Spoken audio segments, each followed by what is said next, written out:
Entrevista com Greg Braden, O Poder do Sentimento. As pessoas perguntam como a sua própria negatividade, os seus sentimentos, pensamentos, emoções e crenças negativas e as suas experiências negativas interiores podem afetar aquilo que partilham na matriz divina. O que as tradições antigas dizem, isso não é nada de novo. A experiência é a mesma que tínhamos há 2.500 anos. O que dizem as tradições e textos antigos é que essa experiência é apenas uma experiência, nem positiva, nem negativa, até a julgarmos e lhe atribuirmos uma importância baseada nas nossas crenças e percepções. E até fazermos isso, ela não passa de uma experiência. Então, a pergunta é: por que e como nos julgamos a nós próprios? E a cura passa por não deixarmos de sentir aquilo que o mundo nos der para sentir. E por reconhecermos esse sentimento e dizer, isso é um sentimento. Umas vezes é um sentimento bom, outras vezes mal. Mas deixar o sentimento manifestar-se sem julgar o seu significado ou recear o impacto que poderá ter no mundo. Mas deixar o sentimento manifestar-se sem julgar o seu significado ou recear o impacto que poderá ter no mundo. Os sentimentos a que chamamos negativos são simples indicadores de que algo se atravessou no nosso caminho e nos está a convidar a uma análise. Por que me sinto assim? O que é que isto me diz? E só se torna um problema quando nós os ignoramos, quando ficam pendentes ou irreconciliados, que é o termo que se utiliza. Quando os sentimentos ficam pendentes e escondemos ou disfarçamos a nossa dor, frustração, a nossa inveja ou a nossa raiva, mês após mês, ano após ano, contendo a sua expressão, aí é que começamos a ter problemas. Mas os sentimentos em si, eu tenho sentimentos negativos, mas não os julgo. Digo, tenho um sentimento em relação a esta pessoa ou situação. E pergunto a mim mesmo, por que é que estou a sentir isso? O que é que isto quer me dizer? O que é que isto me diz das minhas crenças e experiências pessoais? E assim os sentimentos negativos passam a ser os nossos melhores amigos, pois passam a servir-nos em vez de nos magoarem. E é tudo baseado nas crenças e julgamentos que atribuímos a essa experiência. O olho único do coração. Os antigos essênios contam nos seus textos de há 2.500 anos, numa linguagem muito precisa, que todo ser humano da Terra vive em 3 mundos ao mesmo tempo. Nos mundos do pensamento, do sentimento e da emoção. E segundo os seus textos, quando esses 3 se tornam um, quando pensamento, sentimento e emoção se fundem numa única força, então se ordenarmos a montanha que se mova, ela mover-se-á. Eu antes pensava que isto era uma metáfora, mas pelo que vi em mosteiros do Tibete, nas culturas sagradas da Bolívia e do Peru, nas tradições nativas do deserto do sudoeste, em hospitais em medicina chineses de Pequim, não é uma metáfora, é um fato. Quando pensamento, sentimento e emoção se tornam um, podemos modificar o material de que é feito o mundo. Podemos reagrupar os átomos da matéria através das ondas de fé que emanam do coração. Então a pergunta é: quando experienciamos julgamento e ego, o que é que isso nos diz? Em primeiro lugar, que não estamos no coração. Porque o coração não julga, nem tem ego. Essas são qualidades que partem da nossa mente, da nossa criança interior, do medo, da família, das nossas percepções e condicionamento. Não partem do coração. Isto é o que eu acho interessante. Eu agora estou a usar a língua inglesa. E esta língua não foi feita para falar destes temas. Há línguas que foram, como o sânscrito antigo. Por exemplo, em sânscrito existe uma palavra para corpo energético humano, que é prana. Em inglês não existe uma palavra para prana.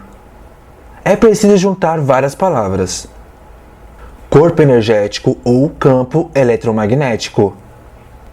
E o mesmo acontece com a língua do coração.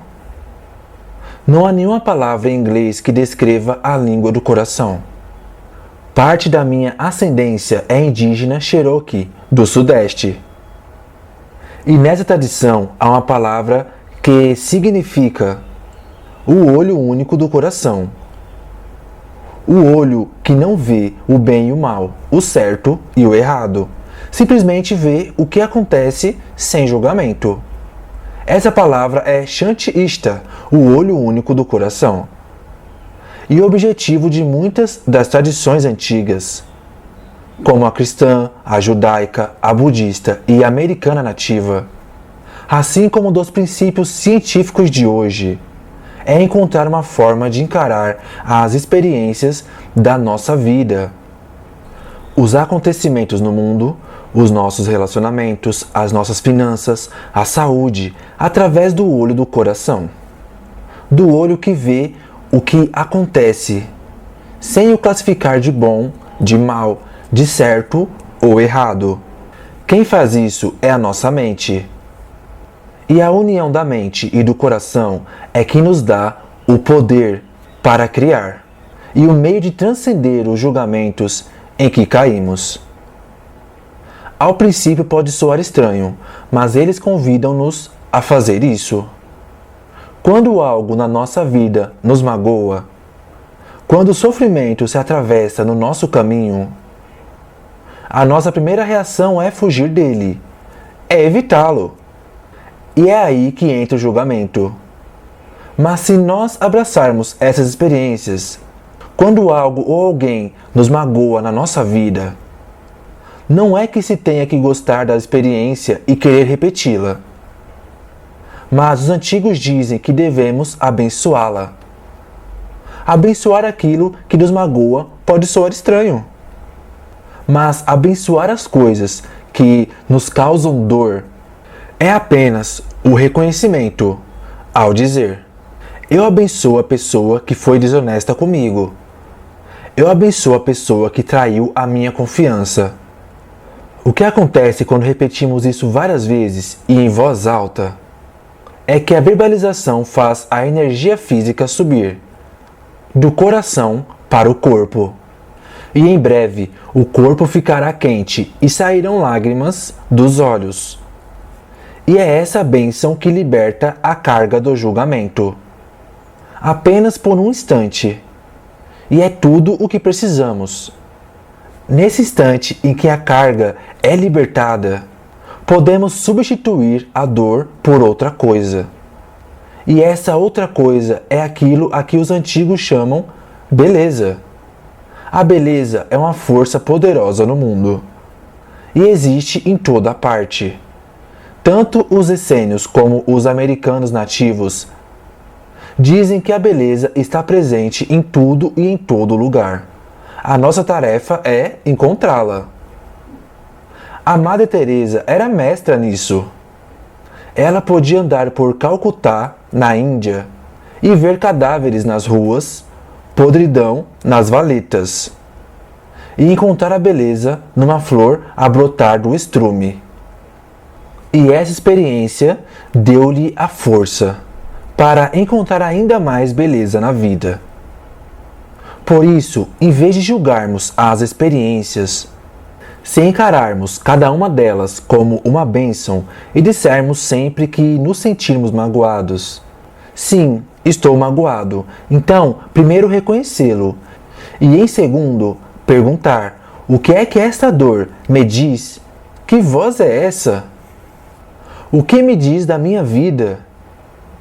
E abençoar essa dor que nos deu informação sobre nós. Quando começarmos a fazer isso, será mais fácil os pensamentos, sentimentos e emoções se tornarem um e movermos a montanha quando ela se atravessar no nosso caminho. Viver no coração.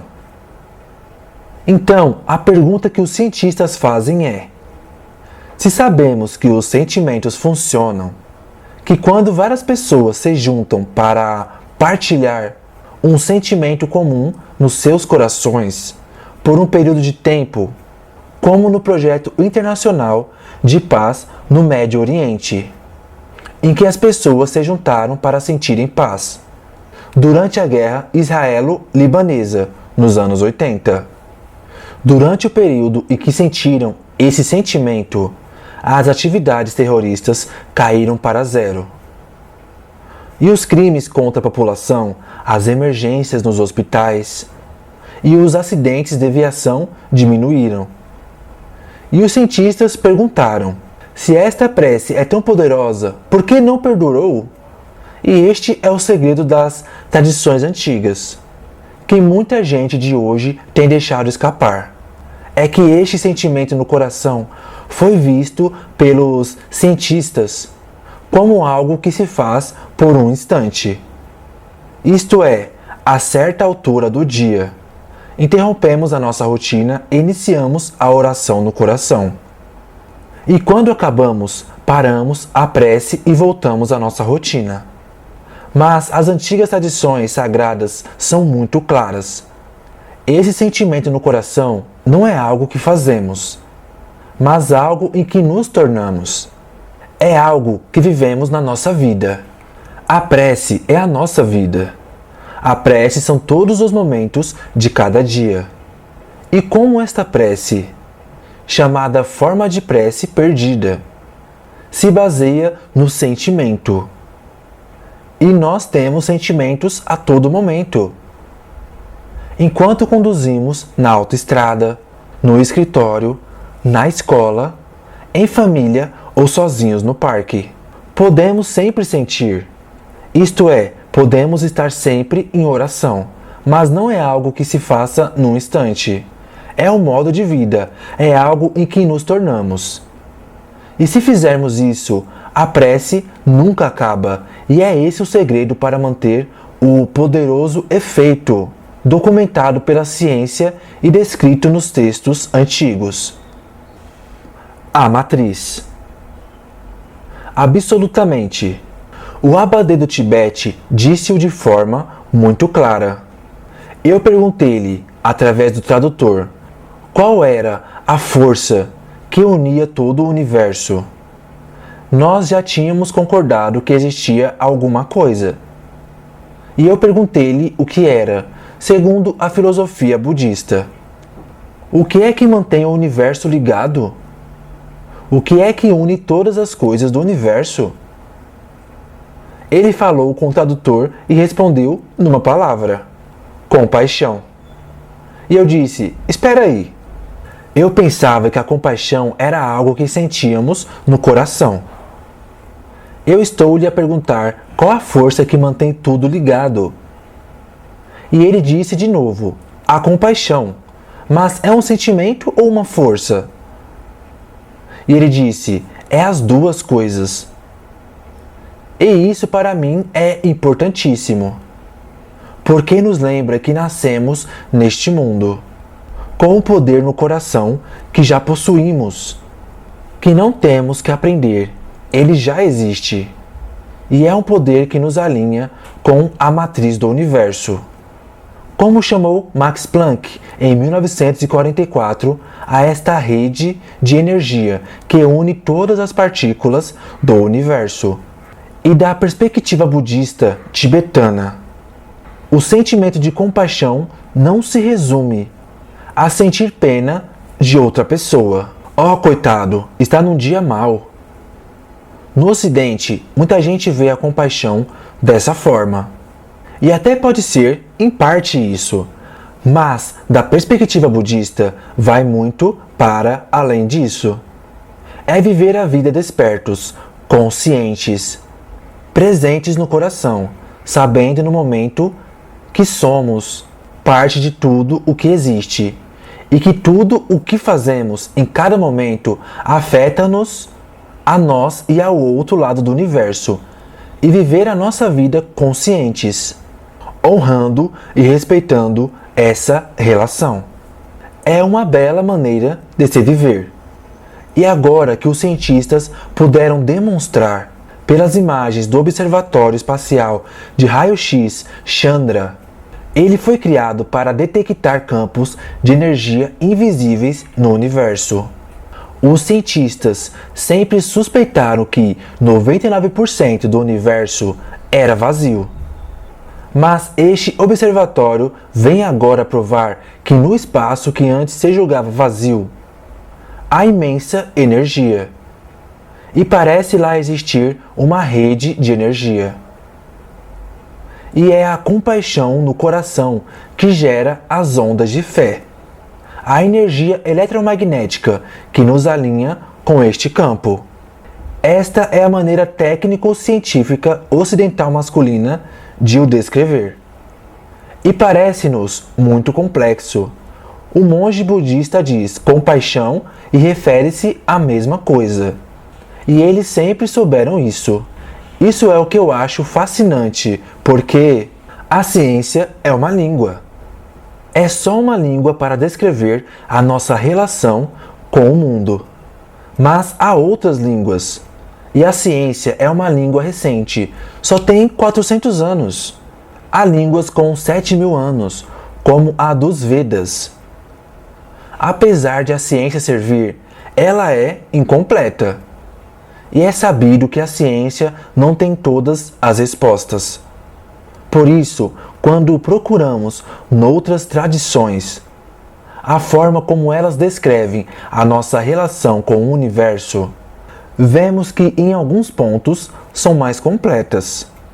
A ciência moderna está a chegar apenas agora, ao final do século XX e início do século XXI, ao entendimento de que o campo existe e de não saber o que fazer com ele. No entanto, esse sempre foi o ponto de partida das tradições antigas. A ciência demorou 4 séculos a provar que tudo se encontra ligado, enquanto que as tradições antigas começaram sabendo que tudo se encontra ligado. Elas não passaram 400 anos a provar a ligação, mas sim a procurar formas de usar essa ligação para serem pessoas melhores e criarem um mundo melhor. E para mim, como cientista, esta é a importância de ir às tradições antigas, de honrar o nosso passado. Não atirá-lo janela fora, honrá-lo e casar essa sabedoria com a melhor ciência de hoje. Juntas formam uma sabedoria maior do que separadas. E acho que essa é a sabedoria que precisamos hoje para resolver os problemas das nossas vidas. A ciência ensina-nos como as coisas funcionam. As tradições antigas ensinam-nos a aplicar esse saber na nossa vida. Ciência e espiritualidade. A ciência ensinou-nos que devemos acreditar ou na ciência ou na espiritualidade, mas não nas duas. Em criança, eu sempre achara que ciência e religião eram a mesma coisa e que todos achavam o mesmo. Apenas não o diziam. Eu sempre achara que estudando ciência estudava-se Deus. Mas quando comecei a trabalhar em empresas, vi que estava completamente enganado. Diziam-me, você ou é cientista ou é espiritualista. Ou usa a tecnologia ou usa a religião. Mas não tem que ser assim. Eu creio que o grande poder desta era é que há uma nova ciência e espiritualidade a nascer neste momento. É tão nova que ainda nem sequer tem nome. E se calhar é melhor assim, porque senão criam-se regras e apropriam-se dela. Por agora não tem nome, mas é uma bela junção da ciência e tecnologia que temos hoje com os conhecimentos que nos serviram por mais de 5.000 anos e nos guiaram até o ponto em que estamos hoje. Que pergunta faria Greg Braden? A Greg Braden. Se eu viesse do outro mundo e pudesse fazer uma pergunta a mim próprio nesta vida, baseada no que via acontecer aqui que não via nesse outro mundo, seria: que coisa existe nesse mundo que nos poderia fazer acordar e relembrar que somos uma família, que somos mais do que as diferenças que nos separaram no passado, e que somos preciosos demais para nos matarmos em guerras? Que memória poderia ser despertada nesta vida e partilhada com todos os seres humanos da Terra, que lhes relembrasse dessa verdade? Porque acredito que seja uma verdade. Era isso que perguntava. Ressonância. Ressonância é uma palavra muito poderosa da nossa língua. Dá-se quando duas energias encontram uma forma de se igualarem. Como sou guitarrista, vou dar o exemplo da guitarra. Se houver duas guitarras numa sala, cada uma encostada a uma parede, e eu tocar numa corda de uma das guitarras, a mesma corda da outra guitarra começará a vibrar, como se fosse a tocada. Isso acontece porque estão em ressonância, porque estão afinadas no mesmo tom. As restantes não iriam vibrar por não estarem no mesmo tom. É um princípio poderoso, pois podemos encontrar ressonância no nosso coração. Nós afinamos o corpo tal como um instrumento musical. E fazemos isso através de pensamentos, emoções, sentimentos e crenças. Nós é que escolhemos se as crenças dentro de nós nos colocam em ressonância com a verdade e a beleza, ou com a raiva e o ódio do mundo ao redor. E o melhor é que podemos escolher a fonte da ressonância, a energia exponencial do coração. O princípio de ressonância é talvez um dos mais poderosos da natureza, pois torna possível que tremendas mudanças ocorram muito rapidamente, com um pequeno número de pessoas conhecedoras destes temas que estamos a discutir agora. Isto porque, se esse pequeno número de pessoas conhecer a língua da ressonância com a matriz e escolher sentir paz e cura no seu corpo e conseguirem comunicar isso à matriz divina, esse poder concentrado de conhecer a língua é superior ao poder caótico de não conhecer a língua. O que vemos hoje nas cidades é muita gente em caos. Muita pouca gente conhece a língua para transcender. Não digo para dominar ou para vencer, mas para transcender a negatividade das outras pessoas, graças ao princípio de ressonância. A cura. Nos nossos cursos, partilho muitas vezes um vídeo raro e precioso que mostra o tratamento de um tumor de uma mulher no hospital de medicina em Pequim, na China.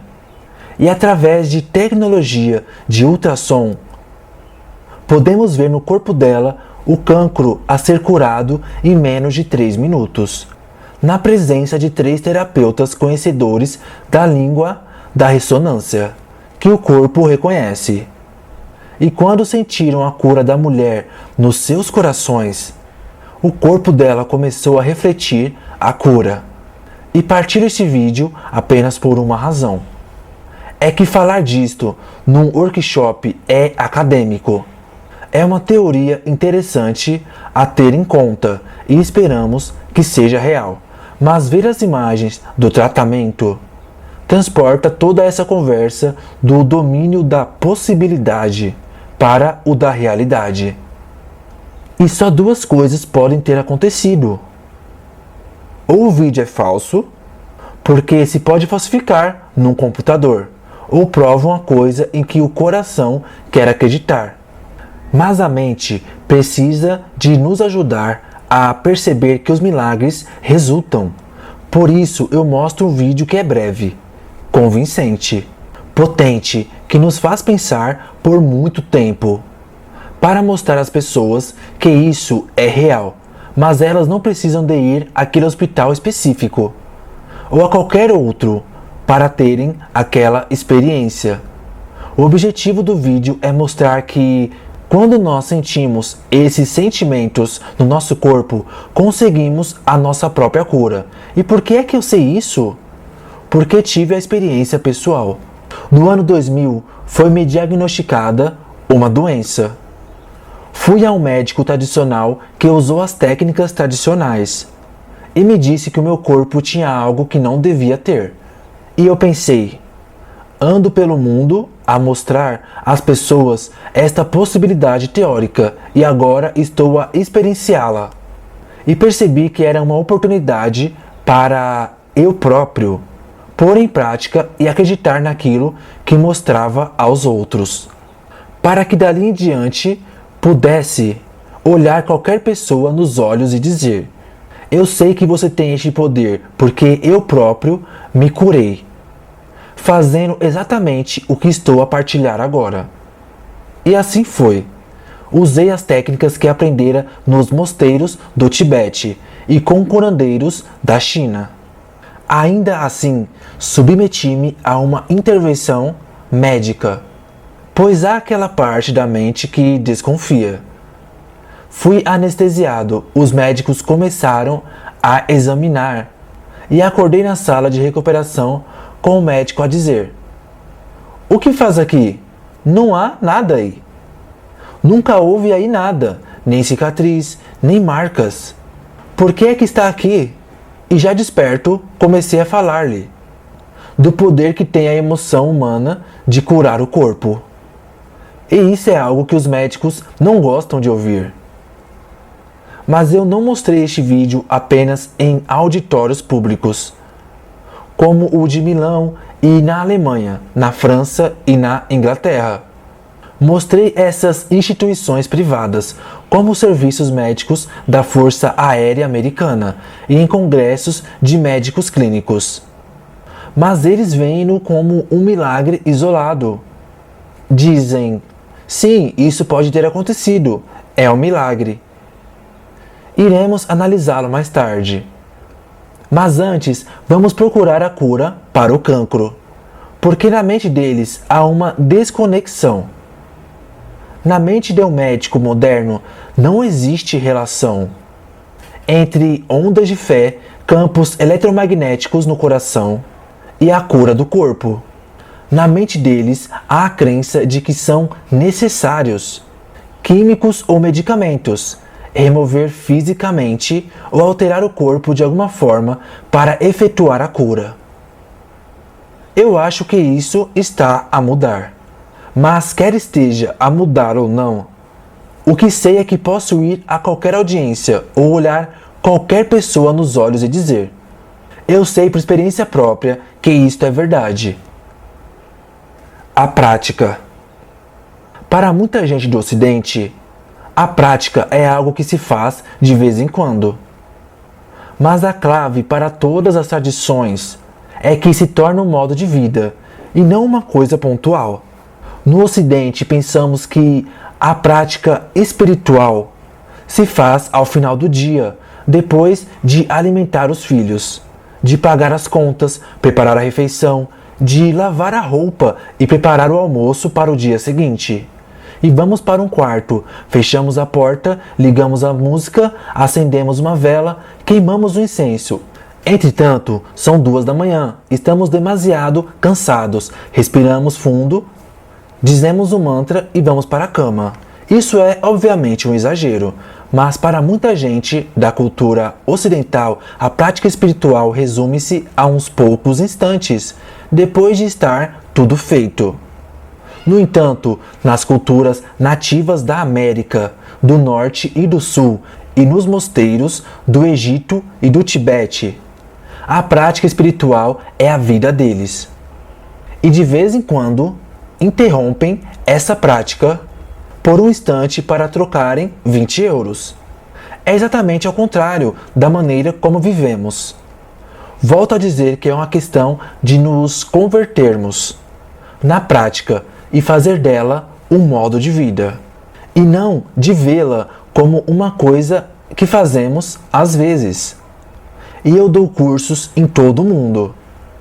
Cursos de 1, 2, 3 dias e no fim as pessoas vêm perguntar: excelente curso, quando é o próximo? O que devo estudar a seguir? E eu digo: não há mais nada, não há mais. Vá para casa e experimente. Viva aquilo que aprendeu aqui. Mas para algumas pessoas, a distração, elas preferem andar de workshop em workshop, de estudo em estudo e de mentor em mentor, em vez de abraçarem e viverem nas suas vidas aquilo que já aprenderam. Muitos mentores. Toda a gente aprende de maneira diferente. Alguns precisam do apoio e acompanhamento de um grupo ou de um mentor para serem orientados. Outros só precisam de um empurrãozinho e de uma indicação de como funciona. E tem a disciplina para o conseguirem sozinhos. É o que nos torna únicos. Somos todos diferentes. Aprendemos todos de diferentes maneiras e linguagens. Por isso é que há muitos mentores que ensinam as mesmas coisas. E muitas pessoas vêm dizer: isso é muito parecido com o que disse o meu mestre budista, ou com o que diz o curso em milagres. E eu digo: sim, se uma coisa é verdadeira, é natural que muitas vezes seja contada de maneira diferente. E a linguagem que eu uso pode resultar para alguns e não resultar para outros. Também dou workshops a crianças de 8 e 9 anos, a convite das escolas.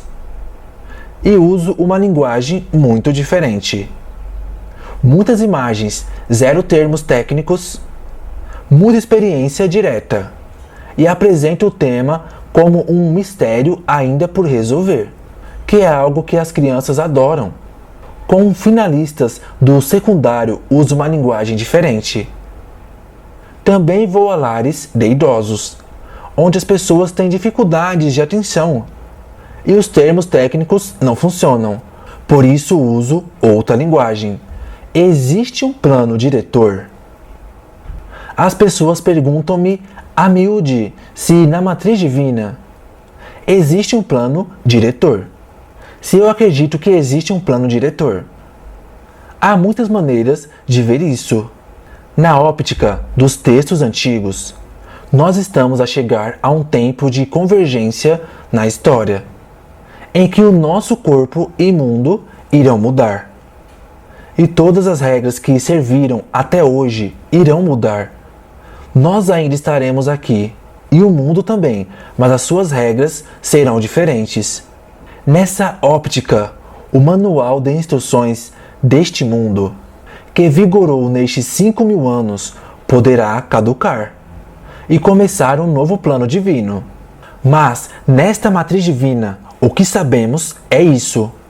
Vivemos num campo de inúmeras possibilidades e com energia para criarmos tudo aquilo que imaginarmos na mente e sentirmos no coração. Desse ponto de vista, somos apenas limitados pela nossa imaginação e pela coragem de sentirmos no coração os nossos sonhos como se fossem realidade. Eu acho que essa é a nossa experiência aqui. O que aconteceria se um belo ser humano, dotado de uma mente e de um coração, fosse colocado no mundo onde pudesse criar tudo aquilo que escolhesse? Criaria luz ou trevas? Escolheria a paz ou a guerra? Eu acredito que temos liberdade total para criar. Mas acho que somos limitados no sentido em que não nos permitirão destruir este planeta. Porque acredito que fazemos parte de uma existência maior e que o que acontece aqui afeta a vida além daqui. E desse ponto de vista, existe um plano maior que nos permitirá desenvolver e amadurecer, mas que nos impedirá de destruir este planeta e a nós próprios. Eu acredito que esse plano existe. Tradução e legenda, canal Um Mistério. Créditos. Dublagem feita por Fernando de Souza, do canal Lei da Atração, O Segredo. Site www.frasedepoder.com.br. Que Deus abençoe a sua vida.